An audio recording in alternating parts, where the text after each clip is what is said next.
Over 2.6 billion people have Googled how to pay off their home, which blows my mind because obviously people don't have access to some very simple information a good mortgage broker could show you. That information, absolute knowledge, and knowledge, of course, is an absolute asset for anyone playing the game of wealth creation.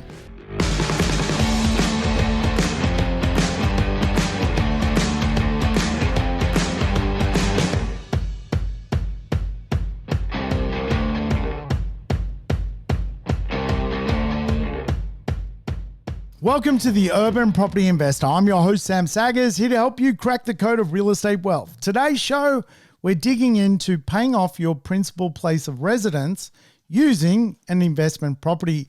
Crazy, I know. It sounds bizarre, but it is a great way to get ahead as a property investor and really something that a lot of people should focus on and, of course, don't. Now, thanks for tuning in. If it's your first time, though, make sure you play the program in double speed, get your life back. And of course, all the episodes I've done are lessons on real estate, which, of course, means you've got to go back and listen to some episodes. Perhaps you will get some extra benefit from. And of course, thanks for tuning in, regulars. I appreciate your earballs. I appreciate you choosing me to be one of your podcasters on real estate. Big part of my job is simply sharing information these days, trying to help people understand the crazy, wacky world of property investment. But I tell you what, property investment comes with some benefits. I think we can all ascertain one of the benefits you're going to get as a property investor eventually, if you give yourself enough time, is capital growth. I also think most people are across the concept that if you're going to invest over time, you're probably going to end up in a place where your property investments can produce income for you and help you actually in your later years of life. But this is an interesting time. We live in a very different era. And of course, the era we live in means that we have to invest a little bit of our effort into knowledge and taking action. And one of the biggest plays that a property investor can do, one of the biggest opportunities property investors can partake in, is to use their investments to accelerate debt reduction on their home, their principal place of residency. Now, here's a crazy statistic which I found when I was researching the show. Over 2.6 billion people have Googled how to pay off their home, which blows my mind because obviously people don't have access to some very simple information a good mortgage broker could show you. That information, absolute knowledge, and knowledge, of course, is an absolute asset for anyone playing the game of wealth creation. Here in Australia, we are morphing. And one of the things which I find quite interesting, a little bit alarming as well, is that a lot of Australians now carry mortgages much later in their life cycle. It's pretty crazy to think that today, the average age of an Australian buying their first home is 38 years of age. And of course, that means if you add a 30-year mortgage, that 38-year-old is going to be 68 by the time they pay their last payment on their home. And of course, that may mean that person who is starting at 38 is going to be working until they're plus 70, which of course is not for everybody. And if we can work out how to mitigate that situation, I think it's a great conversation to have, a quality-based conversation. Here's some interesting statistics which you'll probably be very, very fascinated by, as I am. Today, those people between 55 and 64 who have a mortgage are around 47% of that age group, still paying off a mortgage. If we turn back the clock to the mid-90s, that age group, the proportion of people still paying off a mortgage was only 14%. Now we're at 47%. So people are carrying debt right up until they're 70. In fact, people over the age of 70 still with debt is around 12% of all mortgage holders for that age group, which is crazy, right? That is crazy. Who wants a mortgage when you're 70 plus years of age? Not me. I don't want a mortgage then. Today, 77% of people with mortgages aged between 45 and 54 carry debt. That number in the mid-90s was as low as 36%. So, of course, there are reasons behind this. And of course, I think we understand that properties are more expensive than they were in the 90s. So it takes a lot more money from our wage to firstly get in debt and then pay off debt. But really, when we think about it, people are just starting out later. You know, when I left school, it was very common for people to become homeowners in their mid-20s, and now that's closer to 40. And of course, you add the loan term of 30 years to that age group, and of course, this is the results we're seeing. So we've got to do something about it. And for a lot of Australians, they just don't understand the concept of what good debt is and bad debt. And for a lot of property people, they just don't become investors because they don't see the benefit beyond the risk of real estate. And yes, real estate carries some risk. And of course, it carries some benefits. And the ultimate benefit from property investment is things like capital growth and getting rents to use in your retirement. But there is another benefit, and that is playing the game as a homeowner using a property investment to actually fast track your repayments to pay off debt, using money to pay off money. And it really is a great way to understand one of the extra benefits of being a property investor. We often think about the benefits of being a property investor as capital growth and cash flow, but there is also debt reduction, which is a key principle. And of course, things like tax benefits, which is another principle of real estate investment. So there's a few quadrants to this process, but I think we can all understand that there is both good and bad debt in this world. And sadly, owning a home and not getting a rental return and the tax deductibility of interest is considered bad debt. Though buying a home is a smart proposition in my view, because it allows you to grow, it allows you to be part of community, it allows you to feel good about getting up every day and exchanging your time for money. There's a lot of benefits to being a homeowner. It is not tax deductible. And so it is considered ultimately bad debt. Of course, property as an investment is considered good debt. Good debt because the debt is deductible debt because you're providing a service to the marketplace. You're obviously borrowing money and providing the service of creating homes for people. And the Australian government loves that. They'll give you a series of deductions and turn your bad debt into good debt.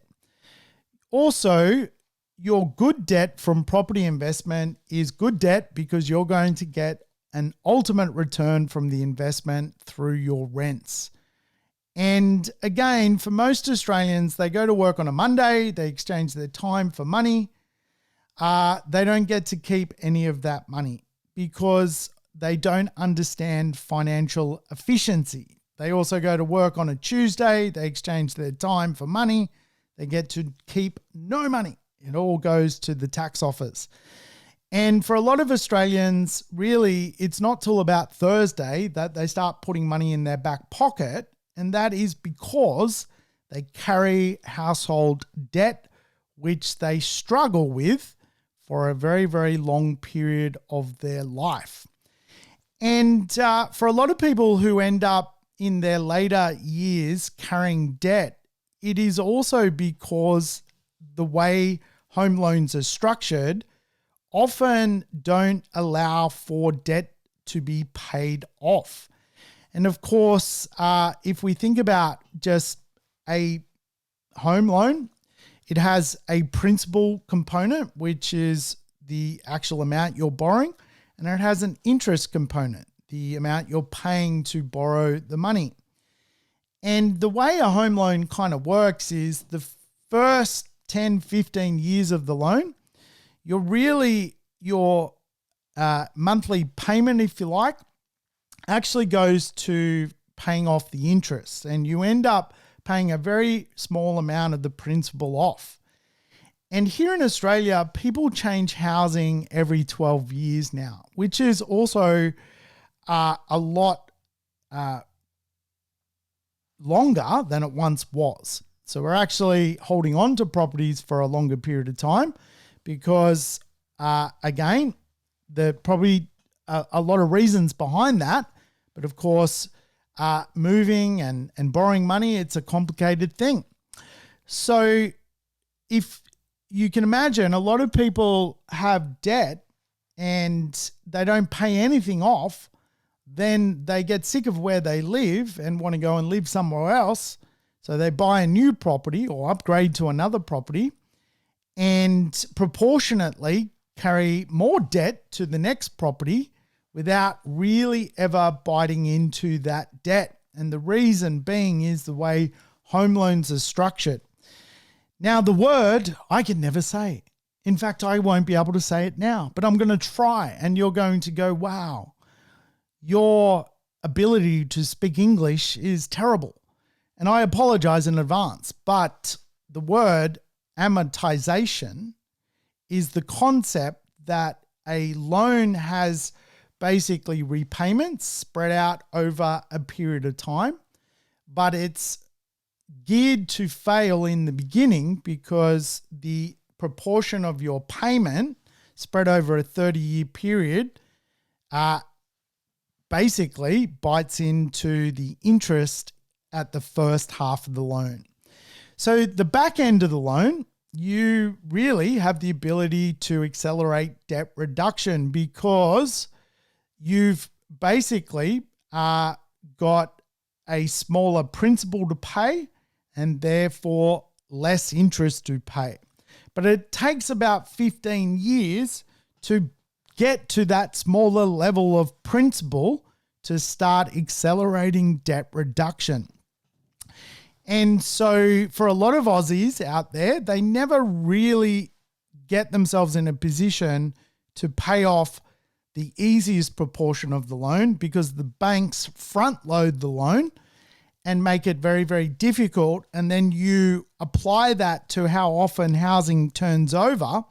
And it's fair to say that most people who stay for the full average time of 12 years don't actually pay off much of their mortgage whatsoever. And we are now seeing the tail whip of that most Aussies are actually getting much older, carrying a bucket load of debt, which is not a good thing because that means obviously Aussies have to stay in their job a lot longer. They perhaps lifestyle diminishes. It's not to say work isn't a great thing to do, but I'm sure for a lot of Australians, they would love to put themselves in a financially independent place. Now, there's all sorts of groups out there. You can research the FIRE independence group, financial, basically independence, retiring early concept.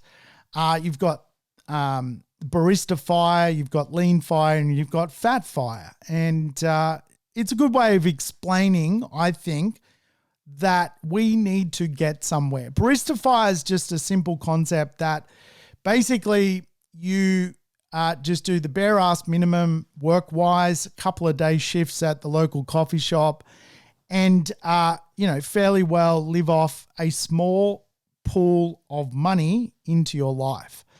And when I say small pool of money, I'm talking 10, 20,000 bucks coming in. The lean fire concept is just that you're going to live off $25,000 per annum, equivalent to what the pension is, and you're just going to mirror the pension early, which doesn't sound fun to me, to be honest with you. But for young people today, that's one of the things they prefer to do, that they will arbitrage their life, live very frugal, live like a pensioner, go and live in Bali on $36,000 a year instead of here in Australia trying to make $100,000 plus, etc. So arbitrage, it is a thing. And of course, then there's fat fire, which is really just the concept today that if you want to replace your income and you want to match your income, then you've got to accumulate the assets to do that. Now, a lot of people here in Australia have a magic number, $100,000 passive income. To do that, we've got to work out how to pay off not only your own home, but of course, $2 million worth of real estate to produce $100,000 passive income at a 5% return. So for a lot of people, there's a lot of work to do. You can see that property investment actually is beyond just investing in a property. There is way more to it. And again, if you can think about just the concept that you're a property investor, you're trying to create growth from really, really good assets. You're going to use that growth. For a lot of property investors, they never pay off deductible debt because it's just better to get a tax break, and they will hold the asset for a long period of time, eventually use a few of their assets to pay off the debt on other properties they own. And of course, you can use the same principle to pay off your family home, but there is a better way of going around it. And of course, this is where we talk about the most Googled thing in real estate, which is to pay off your home fast. Over 2 billion people have Googled that. So that is a big thing. People want to know what the secret is. And here's the secret. There is no secret. Yes, it's just a matter of actually setting up the right structures and doing it. And I'll talk about a little bit about what that could look like for you. But I think the lesson we're learning as we go through today's podcast is we all have financial inefficiencies. We pay too much tax, but we can use real estate to fix that. We have a lot of bad debt.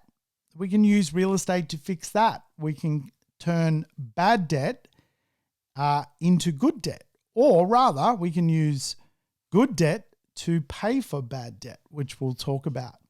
Obviously, there's a lot of lazy money people have. And really, the conversation around using an investment property to help pay for a family home or a PPR is just really using money buckets, and the idea of using what we often refer to as lazy money. Now, why most people don't become property investors is some sort of fear around investments. What if I choose the wrong one?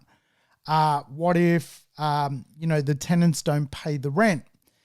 And to be honest, what really makes us anxious seldom happens. If you give yourself a long period of time, even if the real estate isn't the best, it's going to do okay.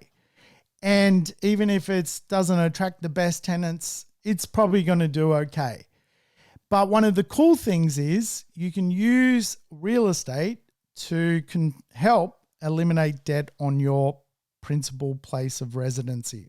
Now, of course, if you start to understand real estate, you'll work out how to buy the better real estate and get the better rent. I've done bucket loads of podcasts on that stuff. But I think we need to start this conversation around good debt and bad debt, because a lot of Aussies get crippled by bad debt.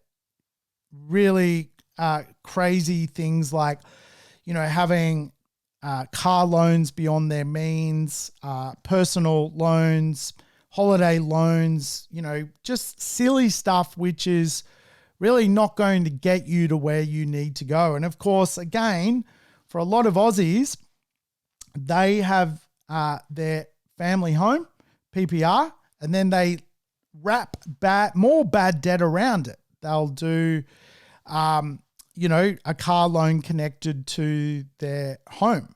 They will get a, personal loan connected to their home. And what is happening is they're cross-securitizing all of this debt into one big bucket. And of course, again, this can really, really set a lot of people back from ever reaching financial freedom, let alone reaching financial freedom perhaps in their mid-50s or early 50s.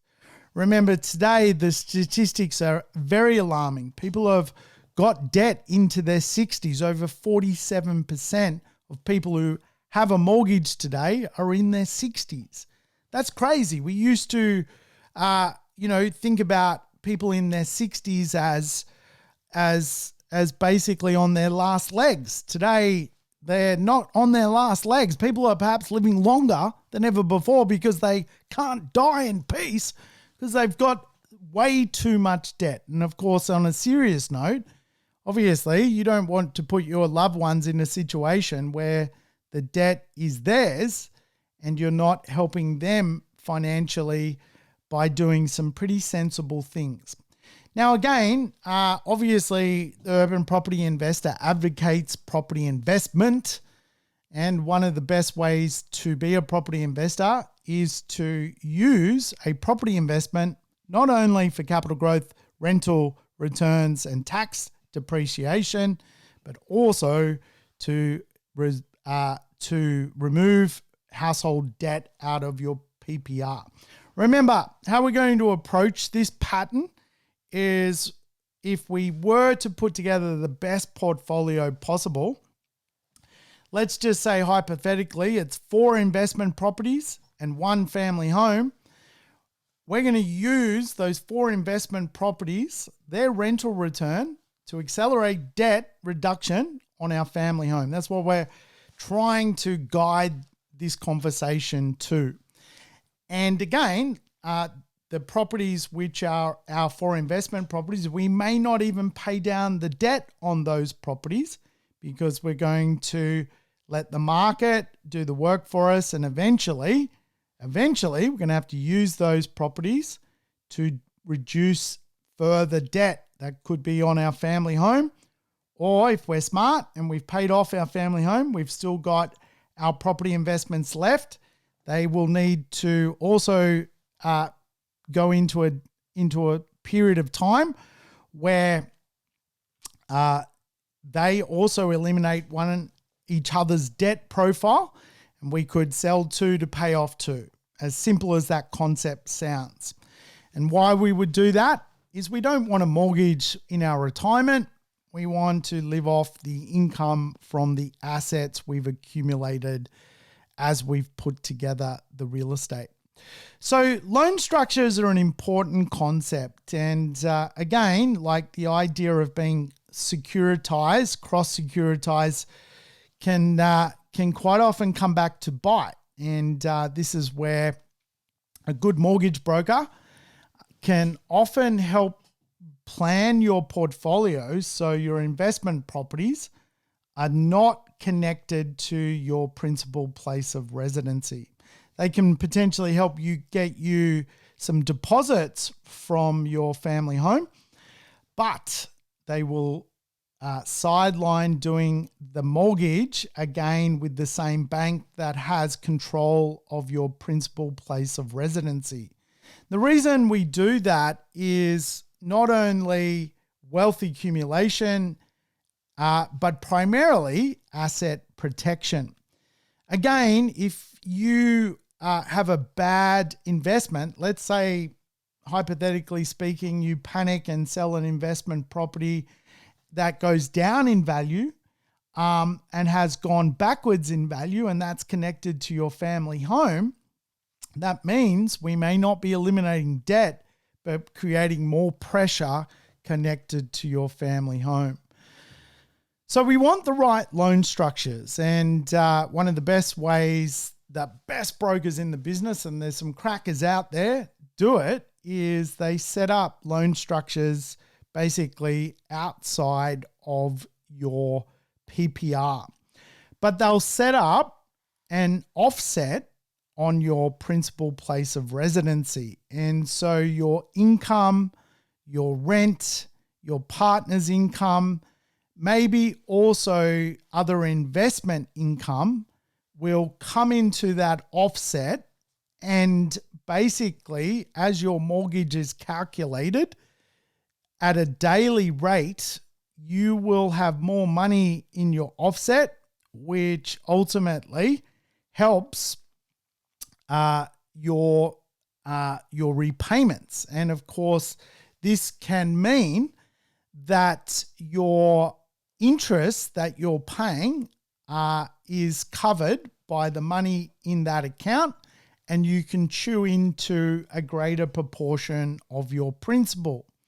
And again, obviously, you're going to have a situation where you've got things to buy, and this is where you use something like a interest-free credit card for 55 days to actually pay for things like shopping and travel and allowances and so forth. So you're basically using your money in a far more financially efficient way. And for a lot of Australians, they just don't do it for whatever reason. They come up with some sort of scotoma in their mind. They block a system like they don't want the money in there. What if the bank uses the money? What if they can't get the money back? And so artificially, they set up in their own mind that they should have money all over the place.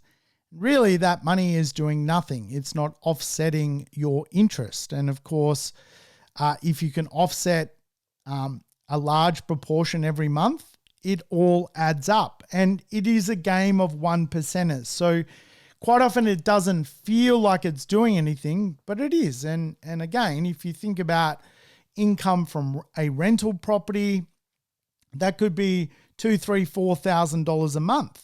If you think about incomes from wages from two people, that can be $2,000, $3,000, $4,000 a month. All of a sudden, it's going into an account and it's being used more effectively to pay off a property much faster. And again, like this is where we can start to see that we can create a situation where we're reducing debt quicker. And there are some other steps we can use to eliminate our PPR. Remember, our investment properties are what are known as good debt. The reason they're good debt is the debt is tax deductible. So we're not only able to get a tax deduction, in some respects, we can also vary our tax return. So we can do a thing known as a PAYG variation, which basically kind of helps you get income into your pocket faster. So let's say each week you would normally pay $400 in tax. At the end of a financial year, you can claim back 200 of the 400, but you only do it at the end of the financial year.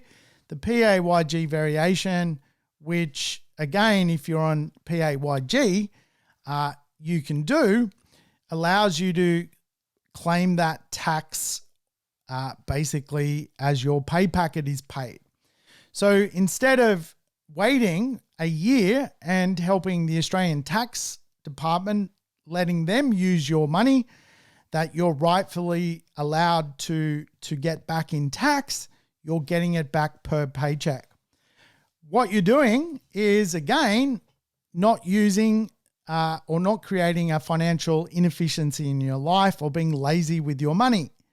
You now take that money and, again, you put it on your offset, and, again, you pay less interest, and obviously that allows you to even pay more of the principal. And this is, again, there are other ways to play the game beyond just an offset. And of course, that is creating extra repayments. And extra repayments allow you, obviously, to reduce your principal. So you may, for example, get your rents up on one of your investment properties, and that may allow you to transfer that money into creating an extra repayment on your PPR. PPR, bad debt, property, good debt. We're taking good to pay the bad. It's kind of the way it works. So probably your best friend's going to be your offset, which is the best thing you can link to a home loan. So whenever you're talking to a broker, I think it's really critical that you sort out whether you can get an offset. Obviously, it's a big part of the puzzle of paying off a property investment loan. And in some respects, sometimes you're offered a cheaper rate in exchange for an offset. And just remember the pros and cons to that. And you know, if you are going to use the offset, it can actually, if you do use it right, can be way more lucrative than just falling for the less expensive rate. And so as a property investor, we've got to play the game. Now, this could even involve refinancing a home loan, refinance to find a cheaper rate, but getting the offset as well. So probably the opposite to what I just said, but this means shopping around and having these conversations with your bank, because we want to put ourselves into a position where we're frequently looking at our PPR and making sure that we're paying off the loan. Remember, using the investment properties to consolidate our debt, extra repayments, offsets, and frequency of how we pay. Again, if you can pay weekly, you're going to squeeze in extra repayments than paying monthly, or fortnightly, you're going to squeeze in extra repayments than paying monthly. There's extra days you'll get. And so all of these are 1%ers.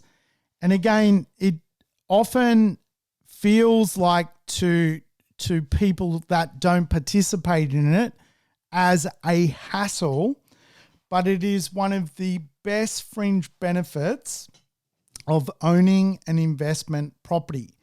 It allows you to use money to control debt, good debt, and pay off bad debt.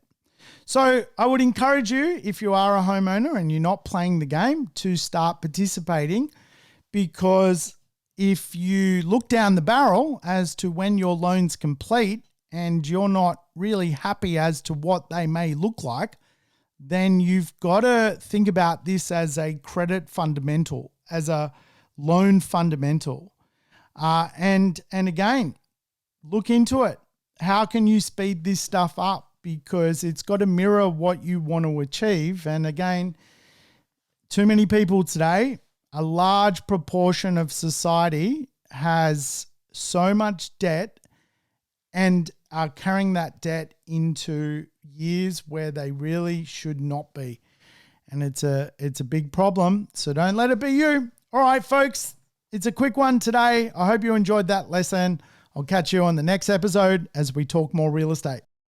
Thanks for tuning in to the Urban Property Investor. To never miss an episode, make sure you subscribe to the podcast on your favorite app or on YouTube. And I would love it if you could give the show a rating and share it with your friends and family. In between episodes, you can always keep in touch with me by connecting on social media over Facebook, Instagram, or LinkedIn. Until we meet again on the next episode of The Urban Property Investor, take care and bye for now.